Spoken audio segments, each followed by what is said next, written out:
ফাতরেতে কাম করে আইছে, সারাদিন খানা নাই। আইসেরা ঘরে জিগেছে লুঙ্গি ডাকু জিগেছে। পরে বিডি কইছে চান নাই এখন কি চাইতাম আমি, কই টান দিয়ে খিচালাইছে দুপুর করে। এ বিড়িয়ে অক্ষরে গুম্মুর হয়ে উঠছে। পরে হরিয়ে শাশুড়িয়ে রান্না করতে দৌড় দিয়ে আইসা কই কি দেখো বউ তোমার যেমন কিল দিল, কয় না মা তাকে রুফরেতে ডিব্বাটা পড়ছে।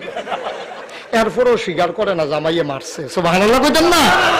কি বংশ বলি বেরিয়েছি, কত ইজ্জতটা ডরাইছে আমার স্বামী আমার না হইলে একটা কিল দিয়া লাইছে। এটা আমি শাশুড়ির কাছে কেমনে কইতাম, শর্মের কথা না।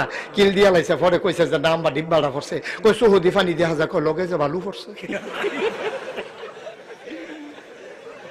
তারপরেও কয় না যে আমারে কিল দিছে।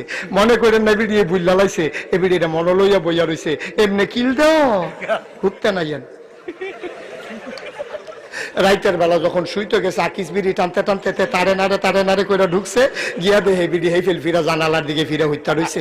ডাকতে কয় কি জানালার দিকে দি, কয় দুপুরের কিলটা। সুবহানাল্লাহ কইতেন না? কি দিন গেছে।